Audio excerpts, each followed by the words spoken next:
George Azar. George, come on in. Hey, George. Hello, hi. Hello, George, all the way from Los Angeles tonight. So, why do I want to talk to you? What? Tell me about the book you wrote. Yes, so I actually used to be a closeted evangelical pastor, and long story short, I left the faith and came out as gay. And it's about my story about like really discovering who I was, and for so many years, especially in my youth, denying my sexuality because I thought it was a sin. And a lot of those thought processes were propagating in my life today. And so it actually, during quarantine, I really got to sit down. I started journaling, shared it with a friend, and her and we had some drinks together. And from that night on, a book was birthed. I ended up writing this book within a matter of 3 weeks, and just kind of telling my story, helping our community kind of heal from systems of control and religious trauma. And yeah, I just actually released it on Valentine's Day this year. Well, how exciting! So, tell me about growing up in an evangelical household. What was that like? Yeah, so it's funny. I actually wasn't raised evangelical. My mom was Roman Catholic, born in Lebanon. My dad was kind of Episcopalian. But yeah, I really had no exposure to religion other than what my grandma was sharing with me. And I kind of went into a seemingly like different interest. I actually went into politics because that's what my dad was interested in, and I so badly wanted his affection and attention. It was either sports or politics, and I was like, nope, not touching sports. That's but yeah, ended up kind of going through like just depression, suicidal thoughts, and all of that. And a friend at work actually introduced me to her church, told me about Jesus. I was skeptical, ended up going. I was in high school at the time. Oh, high school. Okay. Okay. Yeah, so I was in high school, and like she ended up inviting me to the youth group, and I ended up going. And a couple of weeks later, I gave my life to the Lord, prayed the sinner's prayer. And it just kind of just sparked this like fire in me where like I was bullied and teased in school, like badly, like it was really bad. And this kind of gave me power to be able to overcome my accusers by basically aligning myself with an anti-gay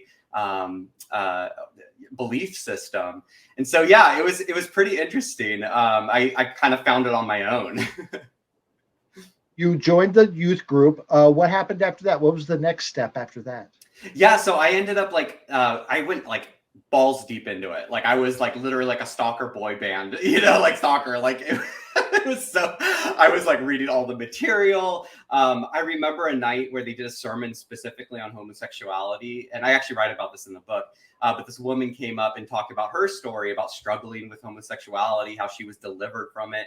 And it kind of it reinforced the insecurities of my sexuality because growing up in the 90s, I know it's completely different. Like it wasn't as bad as 50s, 60s, 70s, 80s, but the 90s were just as hard. They like as far as the stigmatization of homosexuality, association with pedophilia and bestiality, it was alive and well.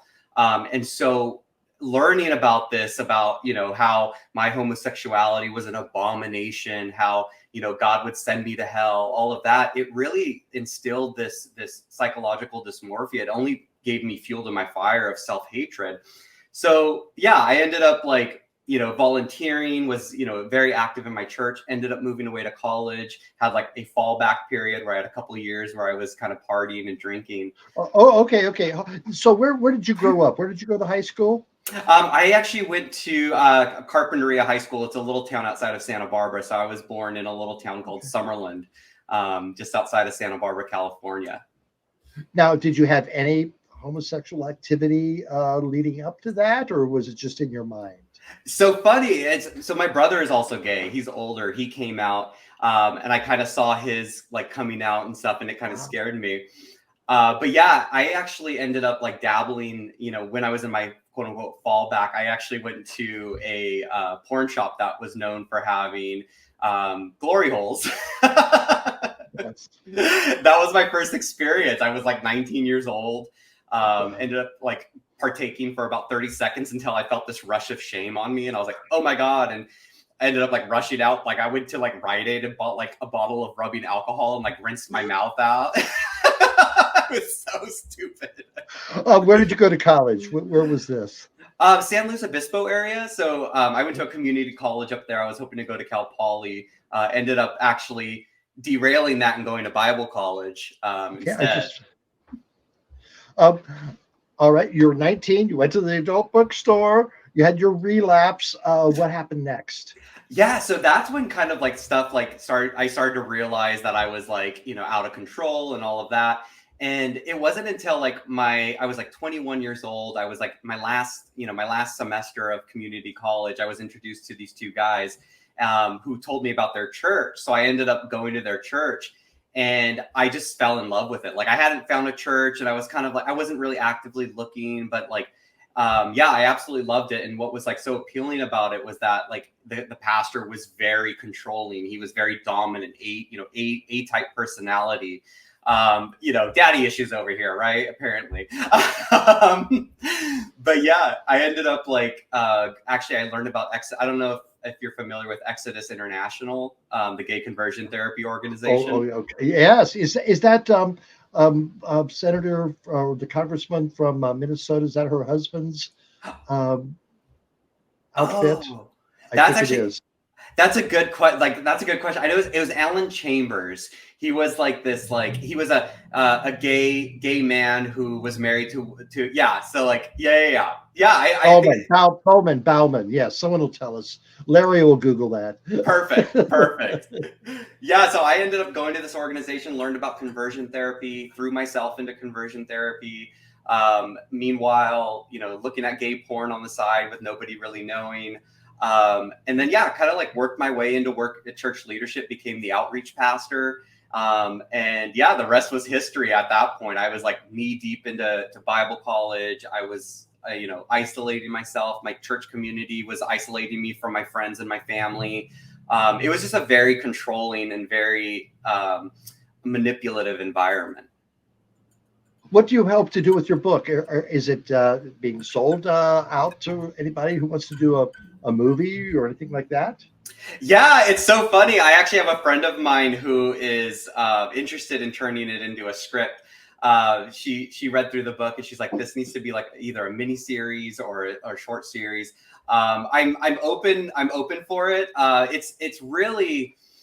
So the book itself, it's chronological, but I kind of sprinkle it with like thoughts on certain subjects like homosexuality in the Bible, about the idea of salvation and how it's harmful to the evolution of our species.